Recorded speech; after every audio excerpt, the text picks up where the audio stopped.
ሰላም ጤና ይስጥልኝ እንደምሰነበታችሁ። ይህ ሳምንታዊው የጤናው በቤቶ ፕሮግራማችን ነው። ዛሬ ከጨጓራ ህመም ጋር በተያያዘ ሰፋ ያለ ቆይታ እናደርጋለን።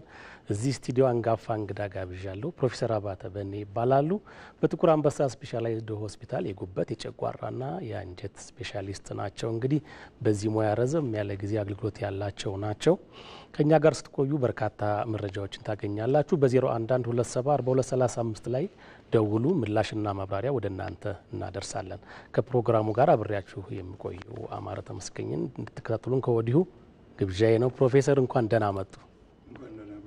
መልካም። በጨጓራ ህክምና እንደው ምን ያክል አመት ቆዩ? በጣም ከዛ ህክምና ጋር የተያያዘ ስሞት በጣም የተያያዘ ነው። እንግዲህ ብዙ አመት ነው የጨጓራ ህክምና እንደዚሁም የውስጥ ደዌ ህክምና ከጀመረ ወደ 20 አመት አካባቢ ይሆናል። አሁን እየሰራው ነው ያለሁት። መልካም። እስኪ እንደው ምናልባት ከዚህ ከጨጓራ ህክምና ጋር ተያይዞ እርስዎ የጨጓራ ህመም ገጥሞት ያውቃሉ? እንግዲህ ከተማሪነት ጊዜ ጀምሮ አንዳንዴ የምግብ አለመመቸት አነስ ያለ የጨጓራ ህመም ስሜት ይኖራል። ግን ከበድ ያለ ህመም ገጥሞኝ አያውቅም። ጥሩ። እስኪ እንደው ዛሬ የጨጓራ ህክምና ነው በዋናነት የምንመለከተው። የጨጓራ ህመም እንግዲህ በብዙውን ጊዜ ለከፋ ጉዳት ባይደርስም ህብረተሰቡ ግን በብዙ ሁኔታ የሚያነሳው የጤና ችግር ነው። ብዙ ሰዎች ከጨጓራ ህመም ጋር የተያያዘ ግንዛቤውም አላቸው፣ ህክምናውንም ይፈልጉታልና እስኪ እንደው ለመግቢያ ያክል ጨጓራችን አናቶሚካሊ እንደው ምን ነው ያሉት፣ በተለይ የጨጓራ ህመም ሲባል የትኛው ነው? ምንድነው ችግሩ? እንዴት ነው የሚፈጠረው ከሚለው ለመግቢያ ያክል እናንሳ እስኪ። አመሰግናለሁ። እንግዲህ የጨጓራ ህመም ሲባል ግልጽ ያለ ገላጭ ምልክት የለም። ብዙ ጊዜ የሌሎች ህመሞች ጋር የሚመሳሰሉ ምልክቶች ናቸው የጨጓራ ህመም ተብሎ በጥቅሉ የሚጠቀሱት። እነዚህም ከምግብ በኋላ የላይኛው የሆድ ክፍል መጎርበጥ፣ የህመም ማቃጠል፣ አንዳንድ ጊዜ ደግሞ ሆድ መነፋት፣ የምግብ አለመፈጨት፣ እንደዚሁም ማቅለሽለሽና ትውከት ሲኖር የጨጓራ ህመም ተብሎ ይወሰዳል። እነዚህ ምልክቶች ግን ለጨጓራ ህመም ብቻ የተወሰኑ ምልክቶች አይደሉም። ለምሳሌ የጉበት በሽታ ይሄን ይመስላል። እንደዚህ አይነት ምልክቶች ሊያመጡ ይችላሉ። እንደዚሁም የቆሽት፣ የሐሞት ከረጢት፣ የአንጀት፣ የሳምባ፣ አንዳንድ ጊዜም ከልብ ህመም ጋር የሚምታታ እና የምግብ ቱቦ የማዋጫ ቱቦ ህመም ሲከሰት እነዚህ ምልክቶች ይከሰታሉ። ስለዚህ በህክምና እውቀቱና ልምዱ ያላቸው ባለሙያዎች ሐኪሞች ካልሆኑ እንዲሁ በምልክቱ ብቻ ይሄ ጨጓራን ብሎ መለየት አስቸጋሪ ይሆናል። ስለዚህ እነዚህ ጥቅል ነገሮች ሁሉ የጨጓራ ህመምን ያመለክታሉ። ግን ሌሎች ከጨጓራ ህመም ጋር የሚያምታቱ የሚመሳሰሉ በአካባቢ ያሉ አካላት ምልክቶችም ተመሳሳይ ናቸው። በተፈጥሯችን ጨጓራ መሀል ላይ ሆኖ ዙሪያው ጉበት አለ፣ ሐሞት ከረጢት አለ፣ አንጀት አለ፣ ቆሽት አለ፣ ልብ አለ፣ ሳምባ አለ። በእነዚህ ሁሉ ተከቦ ነው ያለው። ስለዚህ በነርቭ ስለሚገናኙ የአንዱ ምልክት አንዱን ይመስላል። ስለዚህ አስቸጋሪ ነው። እንዳልከው በተፈጥሮ አቀማመጥ ጨጓራ መሀል ላይ ከምግብ ቱቦ ቀጥሎ ጨጓራ ይመጣል። ከዛ ቀጥሎ አንጀት፣ የወተት አንጀት ወይም ትንሹ አንጀት የሚባለው ነው። ተከትሎ ወፍራሙ ወይም ረዥሙ አንጀት ይመጣል። ስለዚህ ጨጓራ በመሀል ላይ ነው ያለው። ከእምብርት በላይ ጎድጎድ የሚለው የላይኛው የሆድ ክፍል ውስጥ ነው የሚገኘው ጨጓራ። እስቲ እንደው እንትኑ ማለት ይሄ ብዙ ጊዜ ጨጓራ ህመም ታመምን የምንለው የትኛው አካባቢ ሲጎዳ ነው? ከዚህ ከአሲድ ማመንጨት ጋር ተያይዞ ሜምብሬን አለው፣ መከላከያ ሙከስ ሜምብሬን አለው ይባላል እና እንደው እዛ አካባቢ የቱ ጋር ሲደረስ ነው ልክ ህመም ተፈጠረ የሚባለው? በተፈጥሮ ጨጓራ በጣም ወፍራምና ደንዳና ነው። ድብርብርብ ክፍሎች አሉት። በላዩ ላይም ደግሞ የተፈጥሮ አሲድ ሰው የበላው ነው ምግብ ጠንካራ ጠጠር ያሉ ምግቦችን ሲበሉ ጨጓራ ውስጥ ወደ ውሃነት ይቀየራሉ። ይህም የሚሆነው በመፍጨት ሂደት ውስጥ አሲድ እና ፔፕሲን የሚባል ኬሚካል የሚያመነጨው ፈሳሽ ነገሮች አሉ። እነዚህና የጨጓራ መኮማተርና መላላት ሂደት የተበላውን ነገር ላልቶ ተፈጭቶ ወደ ውሃነት ይቀየራል። ራሱ ጨጓራ እንዳይጎዳ ግን ድርብርብ ሽፋኖች አሉት። በላዩ ላይ ደግሞ ንፍጥ መሰል ሽፋን አለው ግድግዳው። ስለዚህ እነዚህ ከጨጓራው በራሱ በአሲዱ በሚያመነጨው አሲዳማ ኬሚካሎች እንዳይጎዳ እንዳይቆስል ይከላከላል ማለት። ተፈጥሮ በጣም ውብ መከላከያ አለው። ግን ቀደም ብዬ እንዳልኩት ይሄ ምልክት የጨጓራ ህመም መገለጫ ነው፣ ትክክለኛ ጨጓራ ነው ማለት አስቸጋሪ። ምክንያቱም ሌሎች በዙሪያ ያሉት አካላት የህመም ምልክቶችም ስለሚሆኑ በምርመራና በእውቀት በልምድ ካልሆነ በስተቀር በእርግጠኝነት ይሄ የጨጓራ በሽታ ነው ብሎ መለየት በምልክቱ ብቻ ያስቸግራል። ግን እነዚህ ምልክቶች ይጠቁማሉ። ሲጠቁሙ ተጨማሪ ምርመራዎች አድርገን ወይም አስፈላጊው መድኃኒት ሰጥተን ለውጡን በማየት ነው እርግጠኛ ሆነን ይሄ የጨጓራ በሽታ ነው የሚባለው። እንግዲህ የጨጓራ በሽታ ሲባል ከትንሽ እስከ ትልቅ ከቀላል እስከ ከፍተኛ ለምሳሌ ከትንሽ የጨጓራ ግድግዳ መለብለብ ወይም መቆጣት ጀምሮ አልሰር የምንለው ከፍተኛ ቁስለት፣ ከዛም አልፎ ጥበት፣ ከዛም ካለፈና ስር ከሰደደ እስከ ካንሰር ድረስ እነዚህ ሁሉ ምልክቶች ህመሞች የህመም ደረጃው ከቀላል እስከ ከፍተኛው ድረስ ስላለው ምልክቶቹ ግን ተመሳሳይ ናቸው። ስለዚህ እነዚህን ሁሉ የምንለየው በተጨማሪ ምርመራዎችን በማድረግ ነው። ጥሩ። እስኪ ዳይሬክተራችን ቀጣይ ምስል ይሰጠናል። ምናልባት ከቅድም እያነሱልኝ ነበር ከጨጓራ ጋር ተያይዞ እንደው የህመሞቹ አይነቶች እየጠቀሱልኝ ነበርና ቀላል የምንለው የጨጓራ ህመም የትኛው ነው? በጣም ከባድ የምንለው ደግሞ ምን ደረጃ ላይ ሲደርስ ነው የሚለው እስኪ በደንብ ትንሽ ዘርዘር ያርጉልኝ። ቀላል የሚባለው የጨጓራ በተለይ ወጣቶች ላይ እድሜያቸው ያልገፉ ወጣቶች ላይ የጨጓራ ምልክቶች ቁስለትም ሳይኖር መላጥም ሳይኖር የጨጓራ መቆጣት ምልክት፣ የምግብ በደንብ አለመፈጨት፣ የሆድ ምግብ ከተበላ በኋላ መክበድ፣ ሆድ መነፋት፣ ማቅለሽለሽ እንደዚህ ቀለል ያለው ነው። በቀላሉ በአጭር ጊዜ በጥንቃቄ ምግብ በማስተካከልና ማስታገሻዎችን በመውሰድ ማስተካከል የሚቻለው ነው። ከዚህ ቀጥሎ ደግሞ በተለያዩ መነሻዎች የጨጓራ ህመም የሚያመጡ ኋላ በዝርዝር እንመጣበታለን። በተለያዩ መነሻዎች የተነሳ የጨጓራው ግድግዳ ትንሽ መቆጣት፣ ከዛም አልፎ መላጥ፣ ከዛ ከፍ እያለ ሲመጣ ደግሞ በደንብ መሸንቆር ወይም ቁስለት መምጣት። አንዳንድ ጊዜ ይሄ መሸንቆሩ ምን ያመጣል? ከፍተኛ መድማት፣ ደም ማስታወክ ወይም የቡና ተላ የሚመስል አይነት ጠቆር ያለ ነገር ማስታወክና በአይነ ምድርም ሬንጅ የመሰለ ነገር ሲወጣ መድማቱን ያሳያል። ከዚህ አልፎ ሕክምናውን ካልተገኘ ግን ሂደቱ እየቀጠለ ቁስሉ እየባሰ እስከ መሸንቆር መፈንዳት ድረስ ይደርሳል። ረጅም ጊዜና ወራትና ዓመታት የቆየ ከሆነ ደግሞ ጠባሳ ይሆንና ጠባሳው ሲድን የጠባሳው መኮማተር ይፈጥርና ጨጓራው መተላለፊያው ይጠባል። ስለዚህ ይሄ አሁን በተፈጥሮ የምግብ ቱቦ ነው። ጨጓራ የምንለው ይሄንን ነው። ከዛ አልፎ ከቀጭኑ አንጀት ጋር የሚገናኝበት ጠባብ መተላለፊያ አለ። ስለዚህ በተደጋጋሚ ሲቆስል ስድን ጠባሳ ይፈጥርና ይሄ ምን ይሆናል? ይኮማተራል። ስለዚህ ይጠባል ማለት ነው። ስለዚህ ሰው ታማሚው የበላው ነገር ሁሉ እዚህ ይከማችና ከረጢት ይሆናል።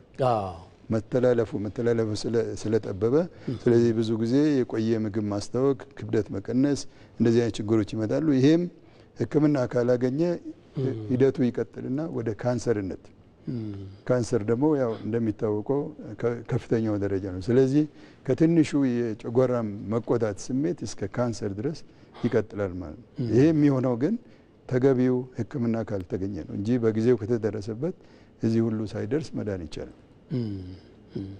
የጨጓራ ህመምን መከላከል እንችላለን? እስኪ ዳይሬክተራችን ሌላ ምስል ከሰጠን ምንድናቸው አምጪ ነገሮቹ? እሱ ነው የሚቀድመው መከላከሉ ከመድረሳችን በፊት የጨጓራ በሽታ ሊያመጡ የሚችሉ ነገሮች ምንድናቸው? በብዛት በእኛ ሀገርም ሌሎች ሀገሮችም ጨጓራን ሊያቆስል እነዚህ ሌሎች ጠንኮች ሊያመጣ የሚችል የጨጓራ ባክቴሪያ ኤች ፓይሎሪ ወይም ሄሊኮባክተር ባክቴሪያ የሚባል ባክቴሪያ አለ። ከምግብና መጠጥ መበከል ጋር የሚመጣ ኢንፌክሽን ነው። ይህ ኢንፌክሽን ደግሞ በተፈጥሮ አሲድማ ነገሮች ስለሚፈልግ ጨጓራ ላይ ይበቅልና ጨጓራው እንዲቆስል እንዲደማ ያደርጋል። ለመኖር ምቹ አካባቢ ነው። ምቹ አካባቢ ነው ለዚህ ባክቴሪያ። ሌሎች እንግዲህ ጨጓራን ሊያስቆጡ የሚችሉ እንደ አልኮል፣ ሲጋራ፣ የተለያዩ እንደ አስፕሪን ያሉ መድኃኒቶች ጨጓራን ሊያቆስሉ ይችላሉ። የሌሎች ተጓዳኝ በሽታዎችም ጨጓራ የሚቆስልበት ጊዜ አለ። ከዚህ ተጨማሪም በኑሮ የመጨናነቅ በስራ ይሁን በኑሮ በጣም የተጨናነቀ ሁኔታ ላይ ያሉ ሰዎችም እንደዚሁ ጨጓራቸው ከፍተኛ አሲድ ይረጭና የመቁሰል ችግር ሊያመጣ ይችላል። ስለዚህ እነዚህ የተለመዱ የጨጓራን ችግር ሊያመጡ የሚችሉ ሲሆኑ አባባሽ ነገሮች ደግሞ አመጋገብም አስተዋጽኦ አሉ። ለምሳሌ በጣም ከፍተኛ ቅባት የበዛበት እንደዚሁም ቅመማ ቅመም እንደ በርበሬ ያሉ ከበድ ያሉ ሊያስቆጡ የሚችሉ ቅመማ ቅመም ደግሞ የኛ ሀገር መገለጫ ነው። የኛ ሀገር የህንድ ሀገርም ከኛ የባሰ አለ። ስለዚህ እነዚህ ሲኖሩ ያባብሳሉ ነው። እነዚህ እንግዲህ የተለመዱ ሆነው ግን አንድ ላይ ሲኖሩ ደግሞ አንዱን ያባብሳል። ለምሳሌ አልኮል የሚጠጣ ሰው፣ ሲጋራ የሚያጨስ ሰው ተጨማሪ ባክቴሪያው አብሮት ሲኖር የበሽታውን ከፍተኛነትና ፍጥነት ያባብሰዋል ማለት ሲደመሩ። ስለዚህ እነዚህ ናቸው። ለመከላከል እንግዲህ ምንድነው ማድረግ ያለብን? እነዚህን ጨጓራ ሊያስቆጡ የሚችሉ ምግቦችና መድኃኒቶችን መጠንቀቅ፣ መጠጥ ማስወገድ፣ ሲጋራ ማስወገድ፣ የጨጓራ ባክቴሪያ ካለም ደግሞ ምርመራውን አድርጎ በማከም ማስወገድ ይቻላል። ስለዚህ አምጪ እና አባባሽ ሁኔታዎችን ካስተካከልን እና የቆሰለው ደግሞ እንዲድን አሲዱ እንዲቀንስ ተጨማሪ መድኃኒቶች ካደረግን በቀላሉ ሊድን ይችላል። እንግዲህ ይሄ የሚታወቁ መነሻቸው የሚታወቁ ነገሮች ሆኖ አንዳንድ ጊዜ ግን በሕክምናው ስራ ላይ አስቸጋሪ ሁኔታዎች አሉ ማወቅ የሚያስቸግሩ። ለምሳሌ ጨጓራው ምንም ሳይቆስል ኢንፌክሽን ሳይኖር የመስነፍ ወይም ፓራላይዝድ የመሆን በተፈጥሮ ጨጓራ እየተኮማተረ የላላ ነው የሚሰራው። ጠንካራ ጡንቻ አለው። ግን ሲላላና ሲሰንፍ ፓራላይዝ ሲሆን መስራት ያቆምና ስልቻ ሆኖ ከረጢት ሆኖ ቁጭ ይላል። ስለዚህ የተበላው ነገር ሁሉ ሳይፈጭ ቁጭ ይላል ማለት ነው። ስለዚህ አስቸጋሪ የሚሆነው ጋስትሮፓሬሲስ ይባላል በሕክምናው። በጣም አስቸጋሪ ለማከምም ለታካሚም አስቸጋሪ ይሆናል። ብዙ ጊዜ ደግሞ ወጣቶች ላይ የምናየው ከተለያዩ አስጨናቂ ሁኔታዎች ከኑሮም ይሁን ከስራ ሁኔታ አስቸጋሪ ለምሳሌ የድብርት አይነት የመጨነቅ በሽታ ህመም ያለባቸው ሰዎች ጨጓራቸው ረዘም ያለ የጨጓራ ስቃይ ውስጥ ነው የሚሆኑት። ሲመረመሩ ግን ምንም ነገር የለም። በላቦራቶሪም በአልትራሳውንድ በኢንዶስኮፒ ጭምር ሲታይ ኖርማል ይሆናል። በጣም የተለመደ ነው ይሄ በሽታ በተለይ እድሜያቸው ከ40 በታች የሆኑ ሰዎች ላይ። ስለዚህ ይሄ የመረበሽ ነው የቁስለት የኢንፌክሽን የቲ ምናምን ሳይሆን በሽታውን ለማዳን ግን አስቸጋሪ ነው። እነዛ አጋላጭ ሁኔታዎች እስካሉ ድረስ ተደጋጋሚ ይሆናል። ስለዚህ አመታት የሚፈጅ የሚያሰቃይ የጨጓራ ህመም ስሜት ይኖራቸዋል። በዚህም የተነሳ ቶሎ ባለመዳኑና የሚቆይ በመሆኑ ብዙ ጊዜ ታካሚዎች ከሐኪም ቤት ከሆስፒታል ወደ ሆስፒታል ሲዞሩ ብዙ ጊዜያቸውንና ገንዘባቸውን ይፈጃሉ። አንዳንዴም ተስፋ ቆርጠው ወደ ባህል ሕክምና ይሄዳሉ። ስለዚህ አይነቱ ብዙ ነው። እንደዚሁም የጉዳቱ ደረጃም በጣም የተለያየ ነው። መልካም ፕሮፍ፣ በጣም ጥሩ ሀሳብ ነው ያነሱልኝ። እስቲ ደግሞ ማስታወቂያ አስኪደን ሌሎቹን ቀስ ብለን ተቀምጠን ደግሞ አንድ በአንድ ምናያቸው ነው። እናመሰግናለን። ተመልካቾች የተመለከታችሁ የምትገኙት ጤናው በቤቶ ነው። ዛሬ ከጨጓራ ህመም ጋር በተያያዘ ከፕሮፌሰር አባተ በኔ ጋር ነው ቆይታ እያደረግን የምንገኘው። ወደ በኋላ ደግሞ ተጨማሪ አንድ እንግዳ ጋብዘን የጨጓራ ህመም ለመለየት ለመመርመር የሚያስችሉ አማራጮችን አብረን የምናይ ይሆናል። ካፍታ ማስታወቂያ በኋላ ተመልሰን እንገናኛለን።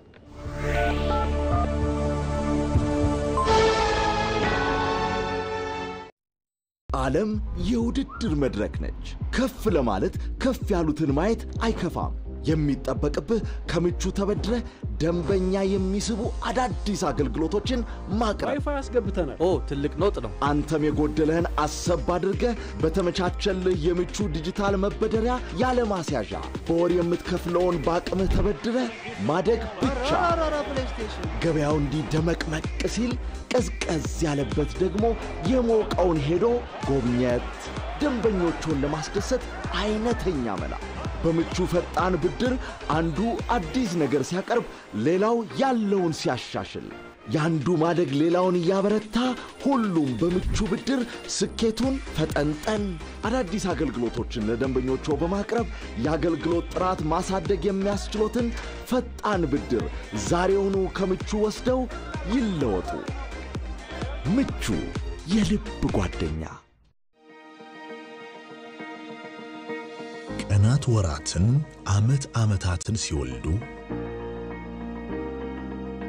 ወገን ለለውጥ ሀገር ለአዲስ ቀን በትኩረት ሲተጋ ለነገ ህልሙ ዛሬ ላይ ሲደክም ሩቅ አስቦ ቅርብ እንዳያድር የሚሰሩ እጆች አመድ እንዳያፍሱ የነጋዴውን የባለ ሀብቱን የአባወራውን የእማወራውን አደራ ተረክበን ለወገን መከታ ሆነን ከቆምንበት መንደር ሀገር ወገን ተቀይሮ ስናይ ኩራት ይሰማናል።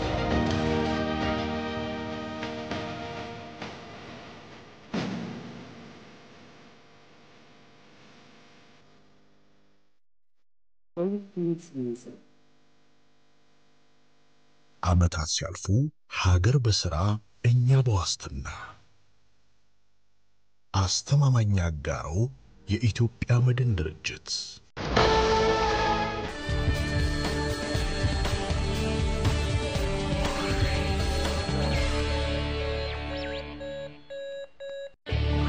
ተመልሰናል። ጤናው በቤት ሆኖ የተከታተላችሁ የምትገኙት ዛሬ ከጨጓራ ህመም ጋር በተያያዘ ነው እያነሳን የምንገኘው። እዚህ ስቱዲዮ ፕሮፌሰር አባተ በኔ አብረውኛሉ። እንግዲህ ከጨጓራ ህመም ጋር በተያያዘ በርካታ አማራጮች እያነሳን ነው ቆይታ የምናደርገው። በ011274235 ላይ ደውሉ፣ ምላሽ ማብራሪያ ወደ እናንተ የምናደርስ ይሆናል። ፕሮፍ ቅድም ከጀመር ነው በተለይ ምልክቶቹ የሌሎች ህመሞች ምልክት በመሆናቸው በጣም አስቸጋሪው ነገር እሱ ነው እና እንደው የጨጓራ ህመምን ለመለየት ትንሽ ተጨማሪ ሆኖ የሚያገለግል ካለም እንዲሁ በዚሁ አካይ ብናነሳ ምልክቶቹን እንደው አንዴ ትንሽ ዝርዝር አድርገው ቢያነሱልኝ ይሄኛው ምልክት በዚህ ምክንያት የሚመጣ ነው በሚል ግን ለመደምደም መጨረሻ ላይ ተጨማማሪ አማራጮች እንደምንወስድ ቢያነሱልኝ። እንግዲህ የጨጓራ ህመም ምልክቶቹ በርካታ ናቸው። ብዙ ጊዜ የተለመደው ምልክት ከምግብ በኋላ ምግብን ተከትሎ የሚመጡ ምልክቶች መሆናቸው ከሌሎቹ ተመሳሳይ በሽታዎች ወደ ጨጓራ የሚያመለክቱ ናቸው። ለምሳሌ ከምግብ በኋላ ከእምብርት በላይ ጎድጓዳው ሆዳችን አካባቢ ያለመመቸት፣ የህመሙ ቁርጠት፣ ማቃጠል ሊሆን ይችላል። አንዳንድ ጊዜ ደግሞ የሆድ መንፋት፣ ማቅለሽለሽ፣ ትውከት እንደዚህ አይነት ምልክቶች ሲኖሩ ምግብን ተከትሎ የጨጓራ ህመም ምልክቶች ናቸው። ይሄ ግን የቀጭኗ አንጀትም ከጨጓራ ቀጥሎ ያለው አንጀታችን ክፍልም ሲታመም ተመሳሳይ ምልክት አለው። ዞሮ ዞሮ የጨጓራ ህመም ተብሎ በጥቅሉ ገላጭ ምልክቶች ናቸው። ከሌሎቹ ምን ለየው? ምግብ ተከትሎ የሚመጡ ምልክቶች ምግቡን ስናቆም ወይም ምግቡ በትውከት ሲወጣ ፋታ ይሰጣል፣ ይሻላሉ ማለት ነው። ስለዚህ እንደ ምልክት መለያ የምንጠቀመው ይሄንን ነው። የታመመውን ሰው እነዚህን ከበድ ያሉ ምግቦች፣ ቅባት፣ በርበሬ፣ ትኩስ ነገሮችን በመተው ምግቡን በመቀነስ ማስታገሻዎችን በመውሰድ ሻል ካለ በተለይ አጭር ጊዜ ከሆነ የጨጓራ መቆጣት፣ የጨጓራና የቀጭኗ አንጀት መቆጣት ምልክቶች ናቸው። ከሌሎቹ በምልክት ደረጃ የሚመሩ ምልክቶች እነዚህ ናቸው ማለት ነው። ሌሎቹ ግን ቀደም ብለን እንዳልነው ለምሳሌ ጨጓራችን መሀል ላይ ሆኖ ዙሪያው የሞት ከረጢት አለ፣ ጉበት አለ፣ ጣፊያ፣ ቆሽት፣ አንጀት፣ ሳምባ፣ ልብ አለ። እነዚህ ሁሉ በጨጓራ ዙሪያ ያሉት አካላት ሲታመሙ ምልክቶቹ ተመሳሳይነት አላቸው። ለታማሚ ብቻ ሳይሆን ለሐኪሞቹም ያምታታሉ። በዚህ የተነሳ ነው አንድ ሰው እንደዚህ አይነት ምልክቶች ሲኖረው ተጨማሪ ምርመራ ለምሳሌ ቀላሉ ነገር አልትራሳውንድ ነው። አልትራሳውንድ በማድረግ በቀላሉ ከነዚህ መለየት ይቻላል። ተጨማሪ የላቦራቶሪ ምርመራዎችም አሉ። ስለዚህ ብዙ ጊዜ ይመሳሰላሉ፣ ግን በልምድና ተጨማሪ ምርመራ በማድረግ መለየት ይቻላል። በጣም ጥሩ።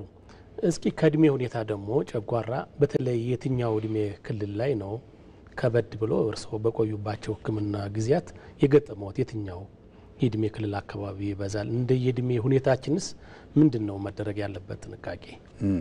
እሱ በጣም ወሳኝ ነው። ምክንያቱም ጠንከር ያሉ ከበድ ያለ ችግር ሊያመጡ የሚችሉት እድሜያችን እየጨመረ ሲመጣ ከ45 ዓመት በኋላ ነው። ለምሳሌ እንደ ካንሰር ያሉ የጨጓራ ህመሞች የሚከሰቱት እድሜ እየገፋ ሲመጣ ነው እንጂ የጨጓራ ህመም ከልጅነት ትምህርት ቤት ካሉት ልጆች እስከ ትልቁ አረጋውያን ድረስ ሊከሰት ይችላል።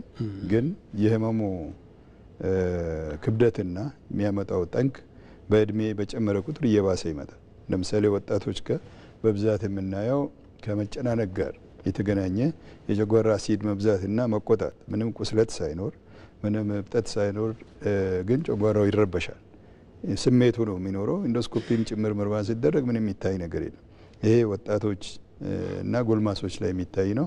እድሜ እና አንዳንድ ጊዜ ደግሞ የጨጓራ ባክቴሪያ ኢንፌክሽን ሲኖር ቁስለት ሊኖር ይችላል። ብዙ ጊዜ የቀጭኗ አንጀት ቁስለት ነው የሚከሰተው። ባክቴሪያው ጨጓራ ላይ ቢበቅልም ጨጓራ አሲድ እየረጨ አሲዱ ወደ ቀጭኗ አንጀት ሲፈስ አንጀቱን ያቆስሏል። ስለዚህ ምክንያቱም ታችኛው መከላከያ ስለሌለው እውነት ነው።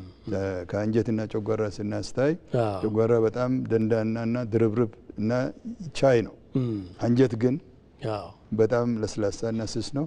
በአሲድ በቀላሉ ይጎዳል። ስለዚህ ቁስለት የሚከሰተው ብዙ ጊዜ ቀጭኗ አንጀት ላይ ነው እና እድሜ እየጨመረ ሲመጣ አስጊው ነገር ይሄ የቆየ ጠባሳነትና እጢዎች እየተከሰቱ ወደ ካንሰር የመሄድ እድሉ ከፍተኛ ይሆናል። ስለዚህ ጨጓራ ህመም በየእድሜው ቢከሰትም አስጊና ከባድ የሚሆነው እድሜ እየጨመረ ሲመጣ ነው። ጥሩ። ብዙ ሰው እንደው ጨጓራዬን ስለታመምኩኝ እንዲህ አይነት ምግብ አልበላም፣ እንዲህ አይነት ያስነሳብኛል በሚል ብዙዎቹ የየራሳቸው የሆነ የሚያነሱት ነገር አላቸውና እንደው ምግቦች ከጨጓራ ህመሙ ከተከሰተ በኋላ ነው የሚያባብሱት ወይስ መጀመሪያውኑ? አንዳንድ ምግቦች ቅድም እንዳሉኝ ቅመማ ቅመም በተለይ አጋላጭ ሆነው ነው? ሁለቱም ነው። ብዙ ጊዜ ምግቦች በተለይ ቅባት የበዛበት ቅመማ ቅመም እንደ በርበሬ፣ ቡና የመሳሰሉት ከበድ ያሉ ምግቦች ሲኖሩ ያለውን በባክቴሪያም ሆነ በሌላ እየቆሰለውን የተቆጣውን የጨጓራ ግድግዳ የበለጠ እንዲቆጣ እንዲቆስል ያባብሱታል። በተለይ መጠን ሲበዛና ተደጋጋሚ ሲሆን ግን በሚሆንበት ጊዜ እነዚህ ምግቦች ደግሞ ለመጀመሪያው ጊዜ ጨጓራን ሊያስቆጡ ይችላል። እስከ ከፍተኛው የመሸንቆር የቁስለት ደረጃ ላያደርሱ ይችላሉ።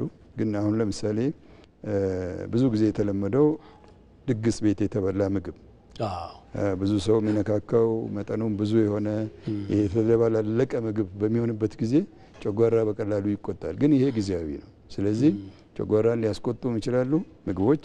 በተለይ መጠኑ የበዛ ቅመምና ቅባት የበዛበት ተጨማሪ አንዳንዴ ደግሞ አልኮልም ሲጨመርበት ቡናም ሲጨመርበት ሲደራረብ ከጨጓራ አቅም በላይ ሆነና ጨጓራውን አንጀትም ያስቆጣል። ሰውነታችን ደግነቱ የተፈጥሮ መፍትሄ አለው። ሲበዛበት ወይም ከፍተኛ ሲሆን ከአእምሯችን ትእዛዝ ይተላልፋል። ይሄ ነገር ከአቅም በላይ ነው አስወግድ ይላል። ስለዚህ በላይም በታችም እንዲወጣ ሰውነት ያደርግና ነፃ ይሆናል ማለት ነው። ጥሩ አማራጭ ነው። እውነት ነው። ምናልባት ደግሞ ህመሙ ከተከሰተ በኋላ በተለይ ቁስለቱ ከተከሰተ በኋላ ነው ብዙዎቹ ይሄ ምግብ በጣም ያሳምመኛል በሚል ጥንቃቄ የሚያደርጉትና ህመሙ ከተከሰተ በኋላ ሰዎች የጨጓራ ህመማቸውን ከሕክምናው ባለፈ እንዴት እንደው መመለስ በተቻለ መጠን ይችላሉ ወይ ማዳን ይችላሉ ወይ? እውነት ነው፣ በትክክል ይችላሉ። በተለይ ሌሎች ከስር ወይም ከኋላ እንደ ኢንፌክሽን ያሉ እንደ እጢ ያሉ ነገሮች የሌሉ ሆነው ጊዜያዊ መቆጣትና ቁስለት ሆነው የሆነ የጨጓራ አይነት ህመም ከሆነ ምግብ ቅባት ነገሮችን በመቀነስ ቅመምና በርበሬ የበዛባቸውን ምግቦችን በመተው መጠኑንም መጥኖ በመውሰድ እና የአሲድ መቀነሻ መድኃኒቶችን አብሮ በመውሰድ ኖርማል ወደ ትክክለኛው ጤንነት መመለስ ይቻላል። ስለዚህ የምግብ ጥንቃቄ አንደኛ መጠኑን፣ ሁለተኛ ይዘቱን የሚያባብሱ የሚረብሹ የሚያስቆጡ ምግቦችን በመተው መጠኑን በመቀነስ እና የጨጓራ አሲድ መጠን እንዲቀንስ የሚያደርጉ መድኃኒቶችን በመውሰድ ማዳን ይቻላል። ጥሩ። ለምሳሌ አሁን ስኳሬን በምግብ እያስተካከልኩ ነው ይባላል። ግፊትንም በተመሳሳይ በተወሰነ መልኩ እንደዚህ በላይፍ ስታይል እየተቆጣጠርኩ ነው ይባላል። ጨጓራን እንደዛ ለመቀነስ ህመሙን ቢያንስ ሕክምና እስከሚገኝ ለመቀነስ የሚያስችሉ የአመጋገብ አማራጮች ምንድን ናቸው? እነዚህ ምግቦች የሚባሉ አሉ? ይህ የሚባል ነገር እውነት ነው። በነገራችን ላይ አሁን በእኛ ዘመን በጣም ተንሰራፍተው የሚገኙ በሽታዎች የመጡት አሁን ነው። ድሮ አልነበሩ። እኛ ተማሪዎች ሆነን ከዛ በፊትም ያልነበሩ በሽታዎች አሁን በጣም በስፋት ይታያሉ። ከነዚህ ውስጥ ቀደም ብለህ የጠቀስካቸው የደም ግፊት፣ የስኳር፣ የልብ በሽታ፣ የኮሌስትሮል ስማቸውም አልነበረም ድሮ፣ ማለትም አይታወቅም። በትምህርት ቤትም ጥቁር አንበሳ አስተማሪ ያሉት ትዝ ይለኛል። አንድ ጊዜ የሁለተኛ ዲግሪያቸውን እየተማሩ የልብ በሽተኛ ተገኝተዋል እና መታችሁ እንዲታዩ ተብሎ ተጠርቶ ነበር። ብርቅ ነበር ማለት ነው ታማሚ ማግኘት። ይሄ ማለት ከ40 ዓመት በፊት ማለት ነው። ስለዚህ ምግብ በጣም ወሳኝ ነው ለብዙ በሽታዎች መግቢያ መነሻ ያመጋገባችን ነው። መጠኑ ይዘቱም እየተቀየረ ስለመጣ ከተሜነት ወደ ምዕራባውያን የምግብ አመጋገብ ቅባት የበዛበት ጣፋጭ የሆነ ሌሎች ደግሞ አብረው የሚወሰዱ ነገሮች በመወሰዳቸው የሚከሰቱ በሽታዎች አንዱ ወደ ጨጓራው ስንመጣ ጨጓራ ከሚችለው አንድ አባባል አለ መግለጽ ያለብኝ። አንድ የደቡብ አባት የነገሩኝ ደቡብ ምግብ ስትበሉ ለአየርና ለውሃ ቦታ ተው ይባላል። ይሄ ምን ማለት ነው? ጨጓራው እስከሚሞላ ድረስ በምግብ አጠቅጥቁት ማለት ነው። ስለዚህ ለአየርም ለውሃም ለሶስት ይከፈላል ማለት ነው። 1/3 ውሃ፣ 1/3 አየር፣ 1/3 ምግብ ይሆናል ማለት ነው። ስለዚህ በጣም ካልተጫን ነው ሳይጨናነቅ በመጠኑ ዳይጀስት አድርጎ ፈጭቶ ያስተላልፋል። ይዘቱም እንደዚሁ በጣም ቅባት የበዛበት በርበሬ የበዛበት የሚያጨናንቅ ከሆነ ጨጓራው ራሱ ይታመማል ማለት ነው። ስለዚህ የሚመከረው እንዳይዛቸውም በጨጓራ የታመሙ ህሙማንም የሚመከሩት አንደኛ መጠኑን መጥኖ እንዲወስዱ፣ ሁለተኛ ቀለል ያሉ አልጫ ፈሳሽ ነገሮችን ወስዶ መድኃኒታቸው እንዲወስዱ፣ ቀደም ያልናቸው አባባሽ ምግቦች እንዳይወስዱ፣ መጠጥና ሲጋራ አይታሰብም። ይህን እንዲያስወግዱ ነው። ይሄን ነው የምንመክረው። ጥሩ። እስኪ ዳይሬክተራችን ስልክ አለ እያለኝ ነው መስመር ላይ። ሄሎ፣ ጤና ይስጥልን። ጤና ይስጥልን። ሄሎ፣ ማንም በልከት ነው? ነቢያት። እሺ፣ ነቢያት ከየት ነው? ከአድዋ። እሺ፣ እስኪ ሀሳብሽን ንገሪን። እሺ፣ እኔ ያታመምኩት ጨጓራ ተብዬ በ3 ወር ከ3 ወር በፊት።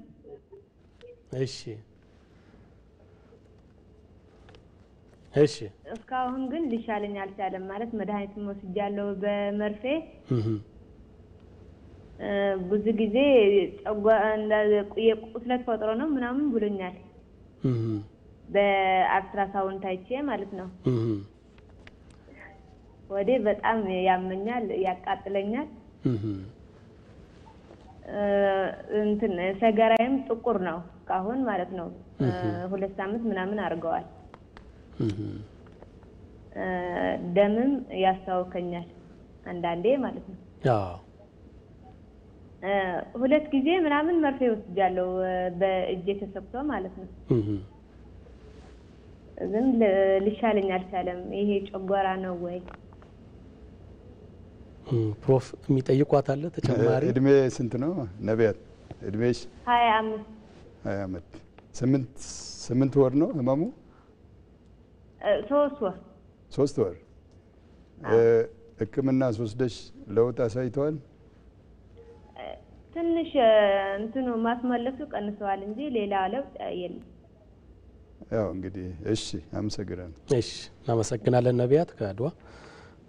ምናልባት እሷ ለውጥ አላገኘውም ነው የምትለው ነቢያትና አንዳንድ ጊዜ ምን ሊሆን ይችላል? ይሄ በጣም ሰፊ ጥያቄ ነው። ምን ማለት ነው? 20 ዓመት ወጣት ነች። ክብደት ቀንሰዋል። ሌሎች የሚታዩ ምልክቶች አሉ። እዚህ አሁን በቴሌቪዥን ላይ ሆነን መመለስ ያስቸግራል። ግን በጥቅሉ 3 ወር ነው ያመማት መድኃኒቶች ወስዳ ለውጥ የላትም አልትራሳውንድ ላይ ነው ያሉት አልትራሳውንድ ቁስል መሆን አለመሆኑ ማየት አስቸጋሪ ነው አልትራሳውንድ አሞት ጠጠር ውሃ ጠጣር ነገሮችን ለማየት የሚጠቅም ነው ግምት ነው እንጂ እርግጠኛ መሆን አይቻልም ግን በሷ እድሜ ሊሆን የሚችለው አንደኛው ይሄ ጨጓራ ባክቴሪያ ኢንፌክሽን ኤች ፓይሎሪ የሚባለው እሱን ቼክ አድርጋ እንድትታከም ሌሎች አባባሽ ሁኔታዎች የኑሮ ሁኔታ የመጨናነቅ እንዲ ካለ ምግብ ማስተካከላ እሱም ማስተካከላ ካልተሻላት ተጨማሪ በተለይ ኢንዶስኮፒ በማየት ጨጓራ ነው ወይ የአንጀት ህመም ነው የሚለውን መለየት ያስፈልጋል ግን በዚህ እድሜ ለ3 ወር ሊቆይ የሚችል አንደኛው የጨጓራ ባክቴሪያ ኢንፌክሽን አንዳንዴ ደግሞ ከመጨናነቅ ከስትረስ ጋር የሚገናኝ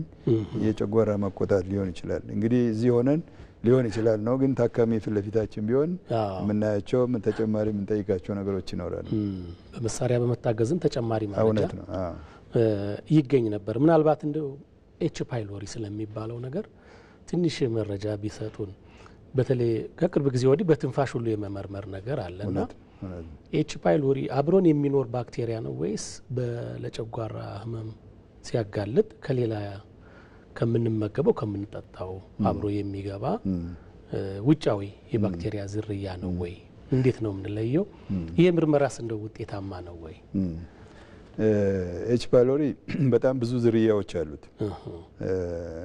አንዳንዶቹ እንዲሁ በተፈጥሮ በአካባቢ ውስጥ የሚኖሩ ጉዳት የማያመጡ ግን ይሄኛው ኤች ፓይሎሪ ቁስለት የሚያመጣው በምግብና በመንጠጣው ፈሳሽ ከሰው ወደ ሰው የሚተላለፍ ለምሳሌ ሌላ ሰው የተመገበበት ወይ የጠጣበት ያለበት ባክቴሪያ ያለበት ሰው ያንን ሌላ ጤነኛው ሰው በሱ ሲጠቀም ባክቴሪያው በአፍ ይመጣል ማለት ባክቴሪያው ደግሞ አሲዳማ ነገሮችን ቦታዎችን ስለሚፈልግ ጨጓራ ላይ ይበቅልና ቁስለት ያመጣል እንግዲህ የጨጓራ ባክቴሪያ ኤች ፓይሎሪ የሚባለው ድሮ ባለመታወቁ የተነሳ ድሮ ጨጓራ ሰው ሲታመም ኦፕሬሽን ነበር የሚደረገው ቁስሉ ተደጋጋሚ ስለሚሆን ኦፕሬሽን ነበር የዛሬ 30 አመት እንደዚህ አይታወቅም ነበር ባክቴሪያው ነበረ መመርመር አልነበረም ስለዚህ መድኃኒት ይሰጣል ለጊዜው ይሻላል ይመጣል እንደገና ሲደጋገም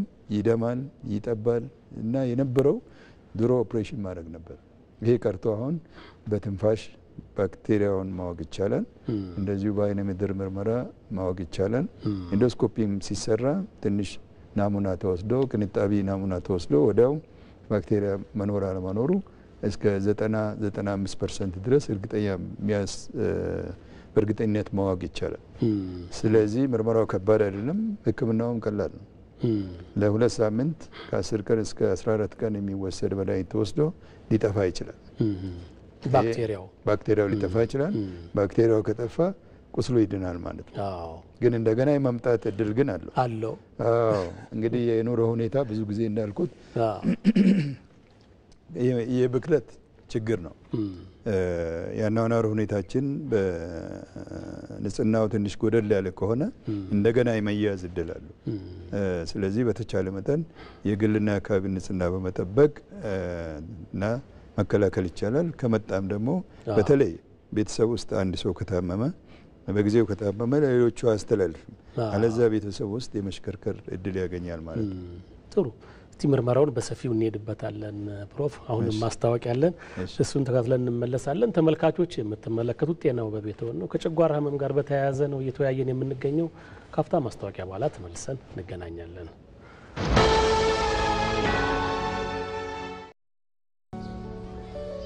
ትላንት ረጅሙን ጉዞ አንድ ብለን ስንጀምር የገጠሩን ማህበረሰብ በኢኮኖሚ ከከተማው ለማስተሳሰር ዛሬ ህልማችን ታላቅ መድረሻችን ሩቅ ሚናችን የጎላ ውጤታችን ተጨባጭ ህብረትን ዘምረን ስኬትን አጉልተን በየዘርፉ አሻራትተን እልፍ አከናውነናል ዘመናዊነትን ተላብሰን ከዲጂታል ዓለም ተቆራኝተን እንደ አርማችን ማብቂያ በሌለው ጥረት እየተመራን በሁሉም አቅጣጫ የከፍታን ማማ ተያይዘናል የፈጣን እድገታችን መሰረት የደንበኞቻችን አብሮነት የኦሮሚያ ህብረት ሥራ ባንክ ለላቀ ለውጥ የቆመ።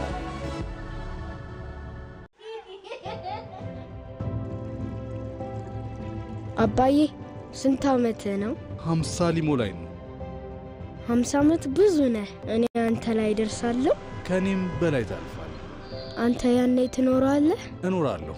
እኔ ባልኖርም መድን ሁሌ ይኖራል። መድን ማን ነው? የንብረቶቻችን ጠባቂ የሆነው የኢትዮጵያ መድን ድርጅት ነው። አሁን ግባ እንዳይረፍድብህ። በኋላ ስለ ኢትዮጵያ መድን ድርጅት በሰፊው እነግርሃለሁ። ክፉ አይንካችሁ። ቤተሰብ ከችግር የሀገር ሀብት ከአደጋ እንዲጠበቅ ለበርካታ ዓመታት ለሀገርም ለወገንም ዋስትና ሆነናል። ዓመታት ሲያልፉ ሀገር በሥራ እኛ በዋስትና። አስተማማኝ አጋሮ የኢትዮጵያ መድን ድርጅት። ስቶን የሚታወቀው በግዙፍ ፕሮጀክቶች ናቸው። በአማካይ 9 ሰው ያለበትና በጣም ትልቁ ደግሞ ያደበሻሌ ሳይት ናቸው። ስቶን በዛ በቀጠለ የሚመስለው ብዙ ሰው አለ። የይዞታዎቹ መጠን አነስተኛ እንዲሆኑ ወስነናል። ገበያው ካለው ችግር አንፃር ግዙፍ ፕሮጀክቶች አሁን ያለውን ችግር ለመቋቋም ፕሮጀክቶችን በጣም በአጭር ጊዜ መጨረስ የምንችልበትን ዘዴ ካልቀየስን በስተቀር እነዚህን ትናንሽ ፕሮጀክቶች ለመገንባት ትላልቆቹ ፕሮጀክቶች ላይ ያዳበርነው አቅም እዚህ ጋር ያለን አፈጻጸም ልክ ይህን በተለያየ ቦታ እንደማድረግ ማለት ነው። በየሰፈሩ በነባር ሰፈሮች ውስጥ በሚገኙ ቦታዎች ላይ በአጭር ጊዜና በፍጥነት ሊያልቁ የሚችሉ ፕሮጀክቶች እንዲሆኑ አድርገን ነው አሁንም አዲሱን የቢዝነስ ሞዴል እየቀረጽን ያለ ነው። የህንፃዎቹ ቁመት እያጠረ በመጣ ቁጥር እዚሁ ልክ ዋጋውንም ደግሞ ተመጣጣኝ ለማድረግ ይረዳናል። ለኦፕሬሽንም ይሁን በኋላም ለኑሮ በጣም ጥሩና ተመጣጣኝ ነው። አሁን ይዘን የመጣነው አዲሱ ፕሮዳክት ፍሊንስቶን ዛላ ይባላል። ፍሊንስቶን ዛላ ላይ ይመዝገቡ። ሙሉ መረጃውን ከቢሮ ያገኛሉ ወይም 8188 ይደውሉልን።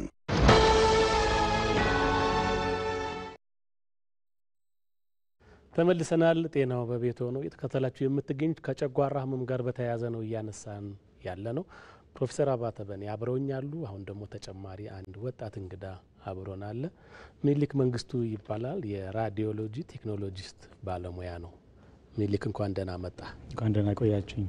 መልካም። እንግዲህ ስለ ጨጓራ ህመም እያነሳን ከፕሮፍ ጋር በሰፊው በተለይ ስለ አጋላጭ ሁኔታዎች፣ ህክምናው፣ አጠቃላይ የህመሙ ደረጃ እያነሳን ነው። ምርመራው ላይ ተወሰነ እያነሳን ነውና በተለይ ከምርመራው ጋር በተያያዘ እንግዲህ ፕሮፍ ያነሱልን በርከት ያሉ አማራጮች አሉ። አሁን ላይ ደግሞ ከዛም አድጎ ኤአይ ወይም ሰው ሰራሽ አስተውሎት የሚባለው በህክምናው ላይ ጉልህ ሚና እየተጫወተ ይገኛል። እዛ ላይ ሀሳብ ሰጥተናለህ። መጀመሪያ ግን መልእክት ስልክ አለን እያሉ ዳይሬክተራችን። ሄሎ ጤና ይስጥልን። አቤት። ማንም በልኬት ነው? መሰረት ነኝ ከመቂ። እሺ መሰረት ሀሳብሽን። ጨጓራ ስለ ጨጓራ ህመም ነበረ።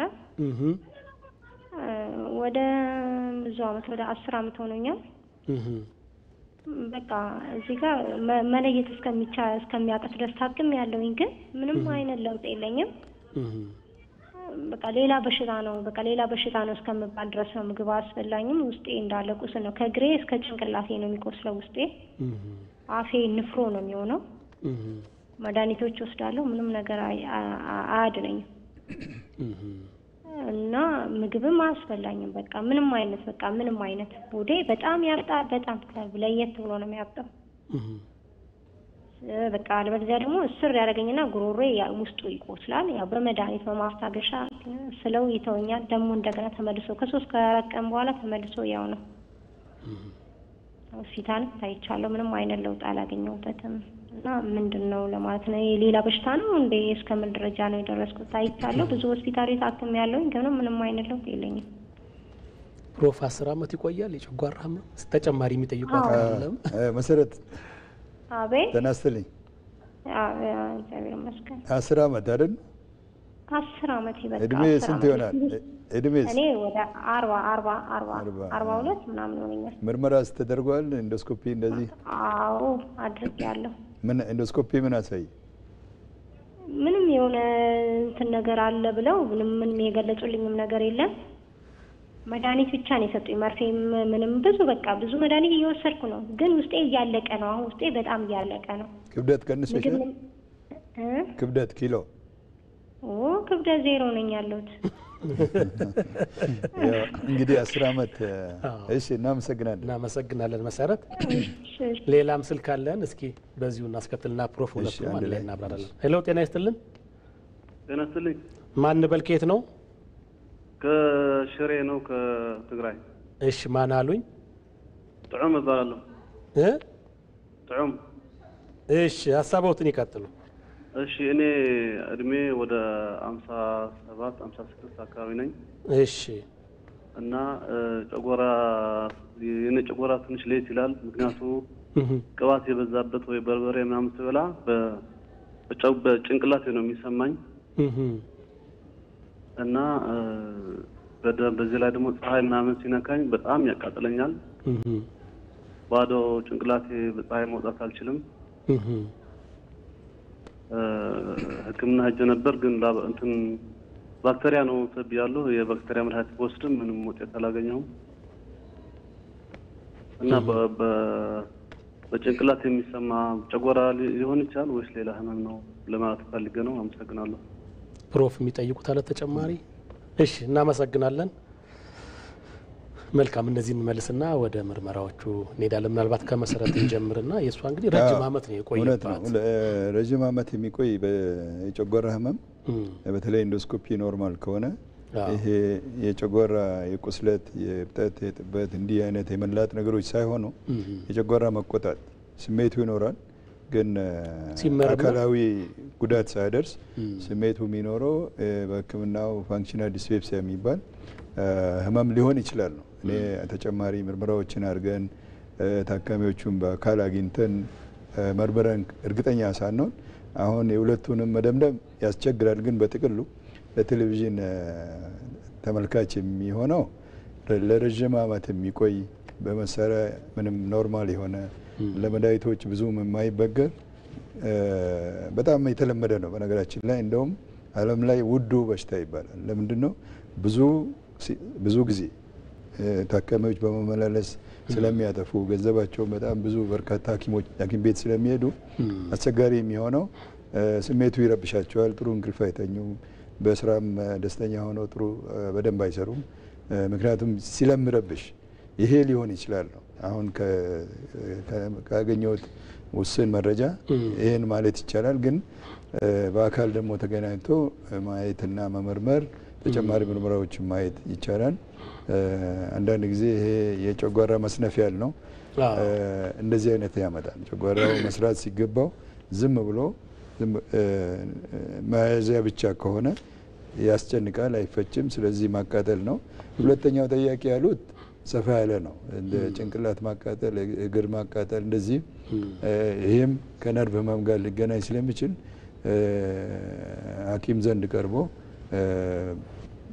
ልምድና እውቀት ያለው ሐኪም ዘንድ ቀርቦ ተጨማሪ ምርመራና ህክምና ማድረግ አለባቸው ማለት ነው እንችላለን እርግጠኛ መሆን አይቻልም አሁን ምንድነው ለምሳሌ የመሰረታው ብዙ ጊዜ ሄጃለሁ ሆስፒታል ነው አዎ ግን አልተገኘላትም ይሄ ሊሆን ይችላል ነው ይሄ ቁስለት የሌለው የጨጓራ አሲድ መብዛትና መረበሽ ስሜት ሊሆን ይችላል ነው እርግጠኛ ለመሆን ያው በአካል ተገናኝቶ ምርመራ ይፈልጋል ወደ ፕሮፌሰር አባተ ቢመጣ ምናልባት እዚህ ተመርምረው ምን ችሎን ሞክራል እሺ ፕሮፍ መልካም እስኪ ወደ ምርመራው እንሂድና ቀደም ሲያነሱልኝ በተለይ ከትንፋሽ ኤች ፓይሎሪን ለምሳሌ በትንፋሽ ከመመርመር እስከ ኢንዶስኮፒ የደም ምርመራ የሰገራ ቅድም ታካሚያችን ስትነግር እንደነበረው ብዙ ምልክቶችን በመመርመር እንግዲህ ምልክቱ ተደራቢ ቢሆንም የጨጓራ ህመም ግን በዋናነት ለመለየት እነዚህ ያግዛሉ የሚል ነገር አለና እንደው አሁን ላይ ምን ደረጃ ላይ ደርሷል የጨጓራ ህክምና ምርመራ እንደው ምን ቴክኖሎጂዎችን ይጠቀማል ይሄ አሁን የጠቀስካቸው የትንፋሽ የሰገራ ምርመራ የጨጓራ ባክቴሪያውን ብቻ ነው እነዚህ ሁሉ ምርመራዎች ይሄ አሁን ያልነው ባክቴሪያውን ለመለየት ነው ሌሎች ግን የጨጓራ የምግብ ቱቦ የጨጓራ የትንሿ የቀጭኗ አንጀት ምርመራ ለማድረግ ከላቦራቶሪና አልትራሳውንድ ተጨማሪ አስተማማኝና በትክክል ፍለፊት ሊያሳየን የሚችለው ኢንዶስኮፒ ነው ኢንዶስኮፒ ህመሙ የማይመለስ በሁለት ሳምንት ጊዜ ውስጥ በጥንቃቄና መድኃኒት በመውሰድ የማይሻል ከሆነ እድሜ ከ40 ዓመት ካለፈ ሌሎች የቤተሰብ ታሪክ ለምሳሌ ካንሰር በቤተሰብ ውስጥ ካለ ኢንዶስኮፒ ግዴታ መሰራት አለበት ኢንዶስኮፒ ደግሞ ፊት ለፊት ግልጽ አሁን እኔና እንደምንታየው በቪዲዮ ያሳየን የሆነ ችግር ካለም ናሙና ተወስዶ እርግጠኛ ማድረግ ይቻላል መሆን ይቻላል እና አሁን ባለንበት ዘመን የኢንዶስኮፒም ደረጃ በጣም ሄዷል። ማየት በቪዲዮ ማየት ብቻ ሳይሆን ሴሎቹን ራሳቸው ወደ ውስጥ ጠልቆ በማሳየት የበሽታው መነሻ ሁሉ የሚታይበት ደረጃ ደርሷል። ከማየቱም በላይ ደግሞ ሕክምና በኢንዶስኮፒ ራሱ የደማውን ቦታ በማከም ያበጠውን በማስወገድ የጠበበውን በማስፋት በጣም ስር ሰደዋል። ማለትም በጣም ቴክኖሎጂው ከፍተኛ ደረጃ ደርሷል እና የድሮ አይነት ኢንዶስኮፒ ዝም ብሎ ለማየት ብቻ አይደለም፣ ለሕክምናም ለምርመራም መጠቀም ይቻላል እና ይሄ ግን ለሁሉም ሰው አይደለም የሚታዘዘው። የመጀመሪያው የሚሆነው ቀይ ምልክቶች የሚባሉ አስጊ ነገሮች ለምሳሌ ክብደት መቀነስ፣ የደም ማስታወክ፣ ደም ማነስ፣ የካንሰር ምልክቶች ወይም የካንሰር ታሪክ በቤተሰብ ካለ ወዲያውኑ ኢንዶስኮፒ ይደረጋል። ሌሎች ወጣቶች እነዚህ ነገሮች የሌሏቸውን ግን በመድኃኒትና በጥንቃቄ አክመን ቢያንስ ለአንድ 2-3 ሳምንት ማየት አለብን። ስለዚህ የምርመራው ላቦራቶሪ፣ አልትራሳውንድ፣ ሲቲ ስካን፣ ኤምአርአይ የሚባሉት የትኛው ለየትኛው ይመቻል የሚለው ባለሙያ ይወስናል። ግን ቴክኖሎጂ በጣም ሄዷል፣ አድቫንስ እያደረገ ነው። ምኒልክ ደግሞ ኤአይም በዚህ ዘርፍ እያገዘን ነው የሚል ሀሳብ አለውና እስኪ እዛ ላይ እንደው አሁን በእኛ ሀገር የተተገበረ ነው ወይስ እንደው እንደ ዓለም አቀፍ የደረስንበት ደረጃ ነው? ጥሩ ጥያቄ ነው። እንግዲህ ኤአይ በብዙ መንገዶች ሊያግዘን ይችላል። በ3-4 መንገዶች ከፍለን ማየት እንችላለን። የመጀመሪያው ዲቴክሽን ነው፣ መኖሩን መለየት ነው። ሁለተኛ ካራክተራይዝ ማድረግ፣ ያየነው ነገር ባህሪውን መረዳት መቻል ነው። ከዛ ውጪ ከተረዳም በኋላም ያ ነገር ምን ሊሆን እንደሚችል መጠቆምንም ሊጨምር ይችላል። ሌላው ቀላል ያልሆነው እነዚህ የምናያቸው ነገሮች ብዙ ጊዜ ኦፕሬተር ዲፔንደንት ወይም እንደ ባለሙያው ብቃት እንደ ባለሙያው ልምድ የሙያ ደረጃ የሚወሰኑ ናቸው። እነዚህ የአርቲፊሻል ኢንተለጀንስ ፊቸሮች ግን ያ ባለሙያ ያለው የእውቀት መጠን ወይም ደረጃ ሳይወስናቸው የተሻለ መረጃ ለመስጠት ይረዳሉ። እነዚህ የምናያቸው ምርመራዎች ምስልን ነው የሚሰጡት። ያ ምስል የተሻለ ጥራት እንዲኖረው የተሻለ ኳሊቲ እንዲኖረው በማድረግ አንደኛ ቀድመን በሽታውን ሲነሳ ጀምሮ መረዳት፣ በትክክል ዲያግኖስ ማድረግ በሽታውን ለማወቅ ይረዳል። መጨረሻ ከዛም አልፎ ሪፖርትም ለማድረግ ይሄ በሽታ ይሄ ነው ብሎ ሪፖርት ለማድረግም ይረዳል። በሀገራችን ያለውን ሁኔታ ስናይ ይሄ ነገር ብዙ የሚያጋጥመኝ ነው። ስራ ላይም እኔ ክሊኒካል አፕሊኬሽን ስፔሻሊስት ነኝ። በዛ ምክንያት ከተለያዩ እነዚህ ምርመራዎች ላይ የሚሰሩ ሐኪሞች ጋር ስንገናኝ የአብዛኞቻችን መረዳት ገና እንደሆነ ነው የሚሰማ። ግን እንደዛ ሳይሆን ዓለም ላይ የትኛውም ቦታ ያለው ነገር ሀገራችን ውስጥም አለ። ዓለም ላይ የትኛውም ቦታ ያሉ ባለሙያዎች እኛ ሀገርም በዛ እውቀት ደረጃ አሉ። ስለዚህ በጣም ቅርባችን ነው፣ እኛ ጋርም አለ። ዋናው ነገር እነዛን ነገሮች አውቆ ተግባራዊ ማድረግ ላይ ነው እንጂ እኛም ሀገር በትክክል እየተሰራበት በደንብ ኤክሴል እያደረገ እያደገ ያለ ነገር ነው ያለው። አሁን ለምሳሌ ከጨጓራ ህመም ከመመርመር አንጻር እንደው በዛ ዘርፍ የትኛው ቦታ ላይ ነው የትኛው የመመርመሪያ አማራጭ ጋር ተያይዞ ነው ኤአይ አገልግሎት የሚሰጠው? ለምሳሌ ከኢንዶስኮፒ ጋር ተጣምሮ ነው? ከአልትራሳውንድ ጋር ተጣምሮ ነው? ከየትኛው ጋር ነው?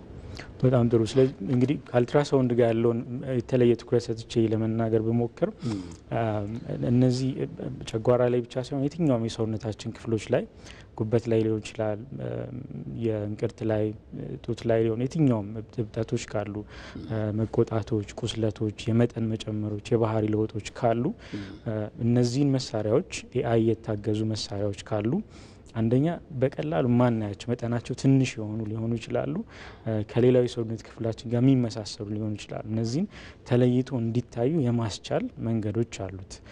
ሁለተኛ ባህሪያቸውን መለየት ነው። ለምሳሌ ጨጓራ ላይ የሚኖር እብጠት ቢኖር ያ እብጠት የጅል እብጠት ወይም ቤናይን እጢ ነው ወይ እብጠት ነው ወይስ የካንሰርነት ባህሪ ማሊግናንስ ያለው የሚለውን ለመወሰን የምንችልባቸው ፊቸሮች ወይም መስፈርቶችን ያሟሉ የሚያግዙ መሳሪያዎች ናቸው።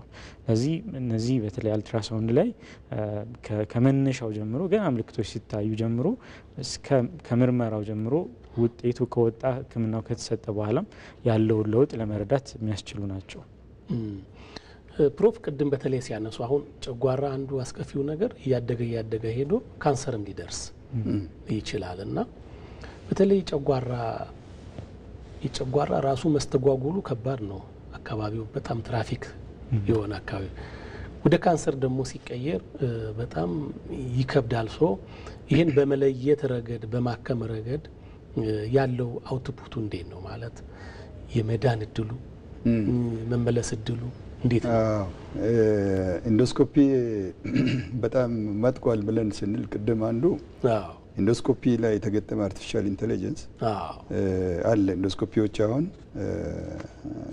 እንትኑ በተኑን በመጫን መቀየር ይቻላል። ስለዚህ አንዳንድ ጊዜ ቀድሞ ትንሽ ደረጃ የጀመረችው ኢቲ ያበራበትና ያሳያል። ሐኪሙ ምናልባት በደንብ ሳይገነዘበው ሊያልፍ የሚችለውን በጣም ደቃቅ የሆነችውን እብጠት ቶሎ ሊያገኝ ይችላል። ስለዚህ በዛ ደረጃ ከተገኘ በራሱ በኢንዶስኮፒ ተቀፋ እንድትወገድ ማድረግ ይቻላል። ይቅርታ። እንግዲህ የካንሰር ጥያቄው የካንሰር ምን ያህል ማከም ይቻላል ነው።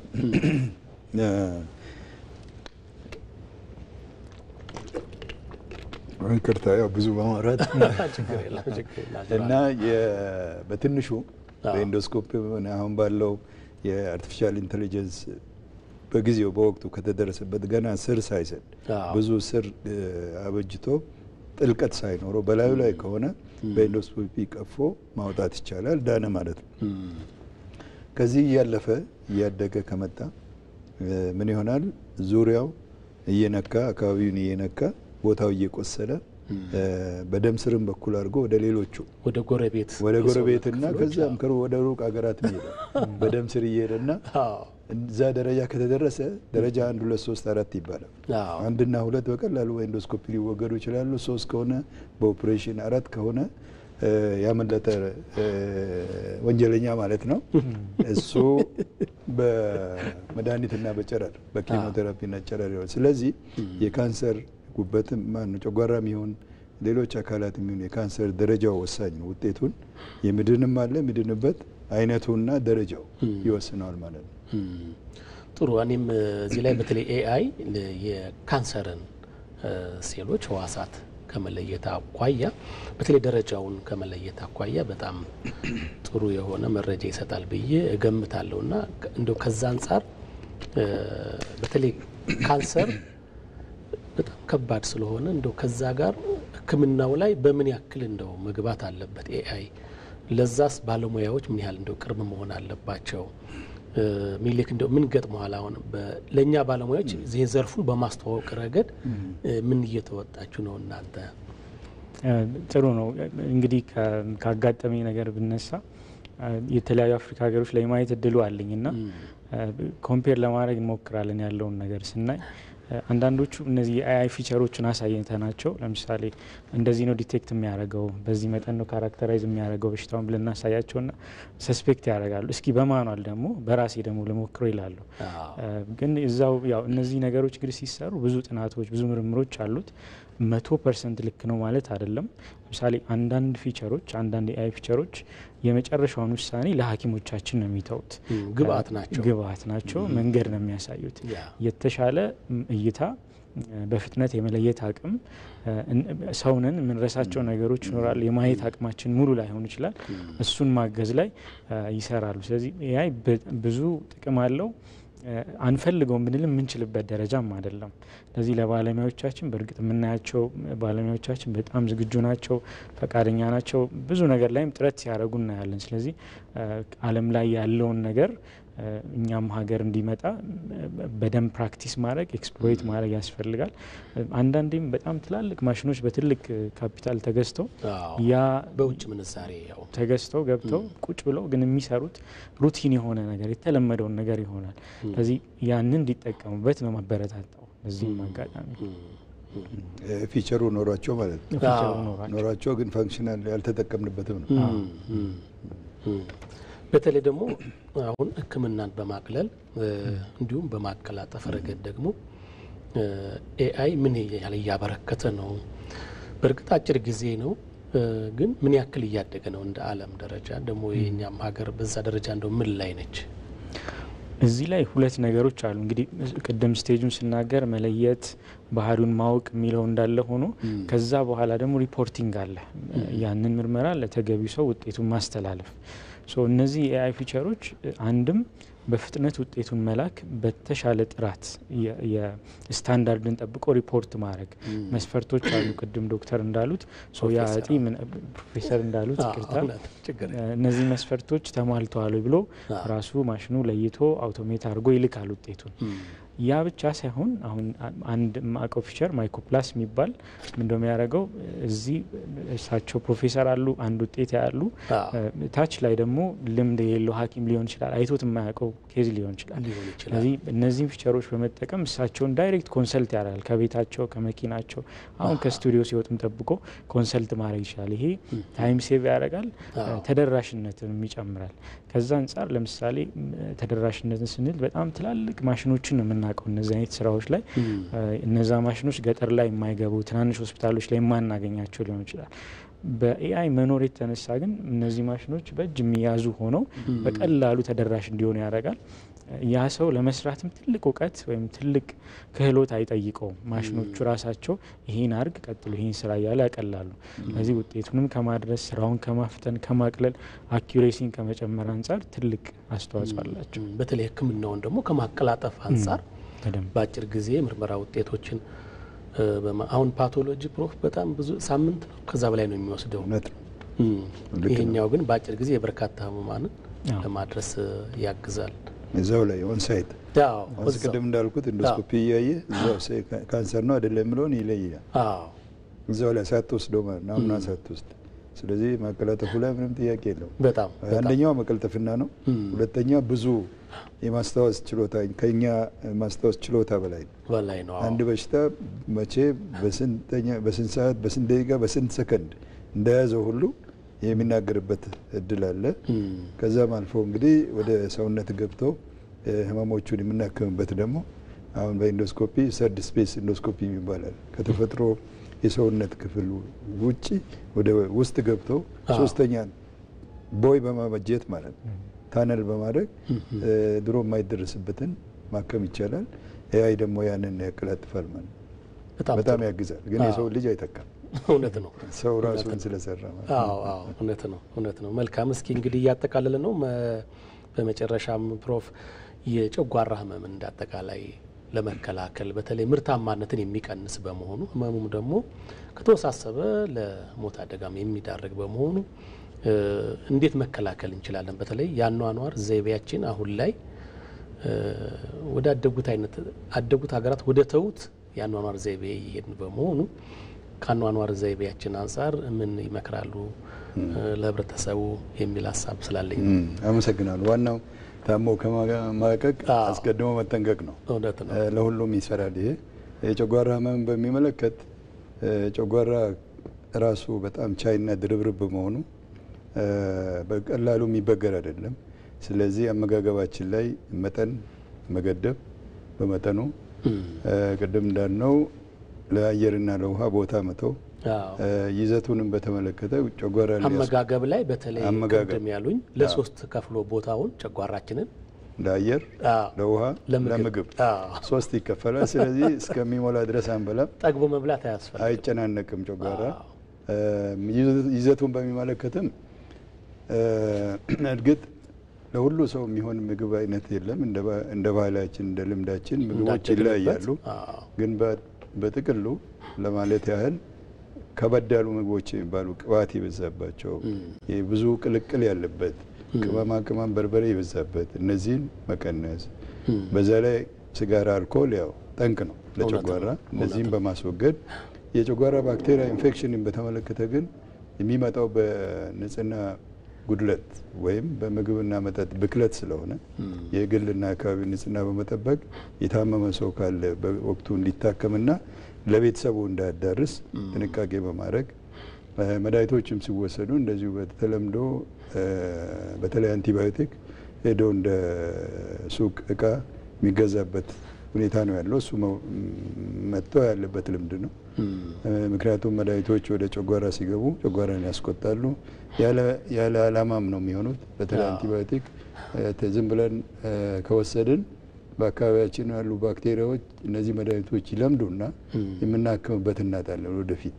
ስለዚህ ሐኪም ያዘዘውን ብቻ መውሰድ፣ ተደራራቢ ምግቦችና መድኃኒቶችን ጨጓራ ላይ አለመጫን፣ ህመም ሲከሰት ደግሞ ምግብ መጠን መቀነስ፣ ፈሳሽና ቀለል ያሉ ምግቦች ብቻ መውሰድ፣ ማስታገሻ በመውሰድ በቀላሉ በተለይ የበዓል ሰሞን የድግስ ሰሞን የተበሉ ምግቦች በጣም ስለሚረብሹ እነዚህ ጨጓራው ማረፍ ይፈልጋል።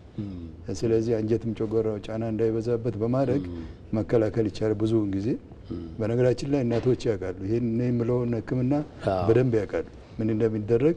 ግን ከዚህ አለፍ ካለ 2 ሳምንት ካለፈ ተገቢውን ቦታ ሄዶ ሕክምናና ምርመራና ሕክምና ማድረግ አስፈላጊ ነው። አለዚያ ስር እየሰደደ ከበድ ያሉ እንደ ቁስለት፣ ሚደማ፣ ካንሰር ያሉ በሽታዎች ይከሰታሉ። ስለዚህ እስከ 1 ሳምንት 2 ሳምንት ቅድም ባልነው ጥንቃቄ ማከም መከላከል ይቻላል። ከዛ ካለፈ ግን ዝም ብሎ ቁጭ ከማለት ወይም በራስ ከመሞከር ተገቢው ምርመራና ሕክምና ማድረግ ከበድ ካሉ በሽታዎች ራስን መጠበቅ ይቻላል። ይሄ የምንመገብበት ሁናቴ ነው። እንደው ከሰዓቱ አንጻርስ ፕሮፍ እንደምን ይመክራሉ? በተለይ ራት አምሽተን 4 ሰዓት በልተን እንተኛለን። ቁርስም በማለዳ እንደተነሳን ልንበላ እንችላለን። ያው የስራ ሁኔታ ሊሆን ይችላል።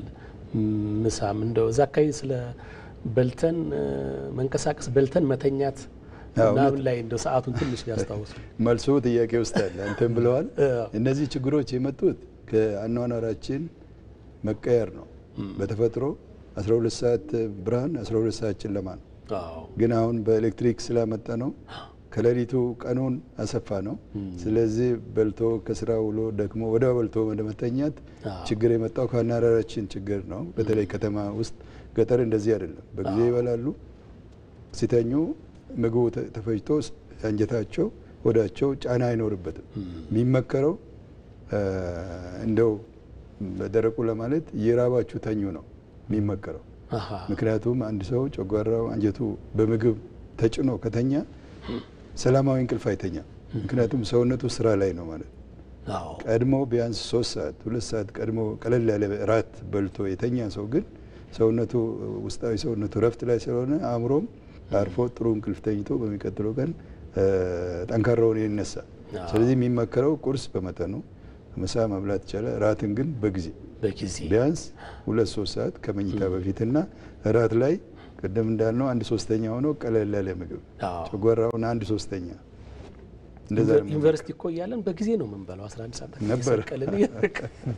አሁን ያው ሩጫ ስለሆነ ሰው 4 ሰዓት 5 ሰዓት ነው የሚበላው። ለዛ ነው ግን ሁሉም ሰው አይደለም የሚመከረው። ግን በጊዜ ቀለል ያለ ራት መብላት ነው ለጤንነት የሚመቸው። አዎ መልካም። ምኒልክ ደግሞ በተለይ ኤአይ ለሕክምናው ካለው አበርክቶ አንጻር ወደ ሀገራችን ወደ ባለሙያዎቹ ከማላመድ አንጻር ምን ሊሰራ ይገባል? በተለይ ደግሞ አሁን ሕክምና ላይ አሁን እንደ ኤክስሬ አይነቱ በተለይ የጨረር አጋላጭነት አስፈሪነት አለው። ኤአይ ግን ከዛም አንጻር ቀለል ያለ ነገር ነውና ጥቅሙን በማየት እንዲስፋፋ በማድረግ ከመንግስትም ከባለሙያውም እንደው ምን ይጠበቃል የሚለውን አስተናጠቃል። አመሰግናለሁ። እንዳልከው እነዚህ ምርመራዎች አንድም ዋጋንም ይቀንሳሉ። ለምሳሌ ሕክምና የሚወጡ ወጪዎችን ቀድመን ብናገኛቸው በሽታዎቹን እሱን ይቀንሳሉ። አኪዩሬሲን በሽታውን የማግኘት አቅማችንም ይጨምራሉ። ስለዚህ ታካሚያችን ያላስፈላጊ እንግልት ያላስፈላጊ መድኃኒቶች እንዳይሆኑ ያደርጋል።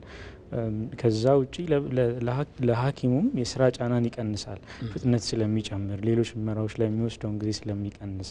ስለዚህ እንደ ሀገርም አንድም የትምህርት ፖሊሲውም ላይ መካተት ሊኖርበት ይገባል አሁን ካለው የዓለም ሂደት አንጻር። ስለዚህ ገና ከምርቃት በኋላ ስለ ሳይንሱ ማወቅ ከሚኖር ቀድመን አዳዲስ ነገሮችን ለማወቅ እንችል ቢሞከር፣ ሐኪሞቻችን ባለሙያዎቻችንም ዓለም ያለበትን ደረጃ ተረድተው እጆቻችን ላይ ያሉ መሳሪያዎችንም በመጠቀም ኤአይን ተግባራዊ ማድረግ ወደ ሕክምናው እንዲያመጡ ይሄን እመክራለሁ። በጣም ጥሩ። ሁለታችሁንም ከልብ አመሰግናለሁ። ፕሮፌሰር አባተ በኔ በጣም የረጅም ዓመት ልምድ ያላቸው ባለሙያችን ናቸው። የጉበት የጨጓራና የአንጀት ሕክምና ሰብ ስፔሻሊስት ናቸው። ለኔ ግን የጨጓራ ስፔሻሊስት ነው በአመዛኙ የሚታወቅ ሰኝ። አሁን ፕሮፌሰር አስታውስ ለሰጡን ሰፋ ያለ ማብራሪያ ከልብ አመሰግናለሁ። ምኒልክ መንግስቱ ደግሞ ከመንገድ ነው የመጣው። በእውነቱ ኤአይ ለሕክምናው ዘርፍ ያለውን አበርክቶ ስላነሳልን ከልብ አመሰግናለሁ። የሕክምና ራዲዮሎጂ ቴክኖሎጂስት ባለሙያ ነው። እንዲሁም የክሊኒካል ሙከራን ያልከኝ ክሊኒካል አፕሊኬሽን በኤአይን በክሊኒክ የመተግበር ነው። በሕክምናው ላይ ተግባራዊ የማድረግ እዛ ዘርፍ ላይ አለ ሙያው። ሰጠህ ማብራሪያ ከልብ አመሰግናለሁ። ሁለታችሁንም ከልብ አመሰግናለሁ። ተመልካቾች የዛሬው የጤናው በቤቶ ከጨጓራ ህመም ጋር በተያያዘ ያነሳነው ሰፋ ያለ ውይይት ይህን ይመስል ነበር። ሳምንት በሌላ ፕሮግራም እስከምንገናኝ ከመላው የስቱዲዮ ባለሙያዎች ጋር በመሆን እኔም ፕሮግራሙን በማዘጋጀትና በማቅረብ አማራ ተመስገን አብሬያችሁ ነበርኩ። ሳምንት በሌላ ፕሮግራም እስከምንገናኝ ጤና ይስጥልን።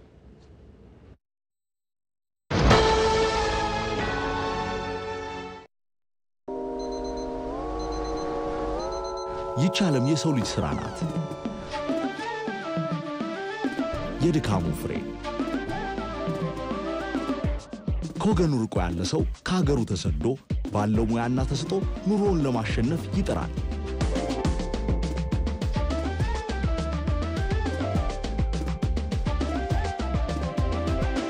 ምንም ያህል በአካል ቢርቅም ሀገሩ ነው የልቡ መገኛ። ዘመድ ወዳጅ ብሎ ካለው ላይ አካፍሎ በሞቀ ስሜት በተግባር ደርሶ ፍቅሩን ይገልጻል።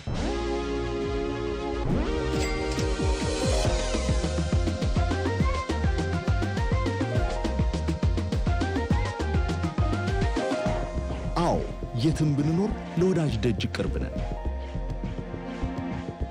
የኦሮሚያ ህብረት ሥራ ባንክ ለላቀ ለውጥ የቆመ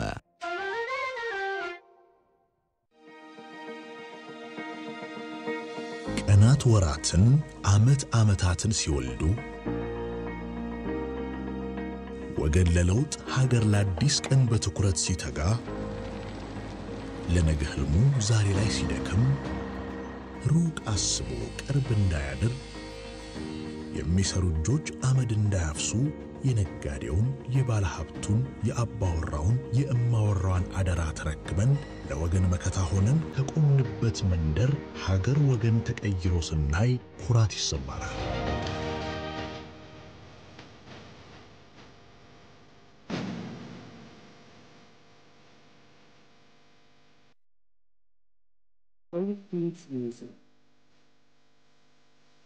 ዓመታት ሲያልፉ ሀገር በሥራ እኛ በዋስትና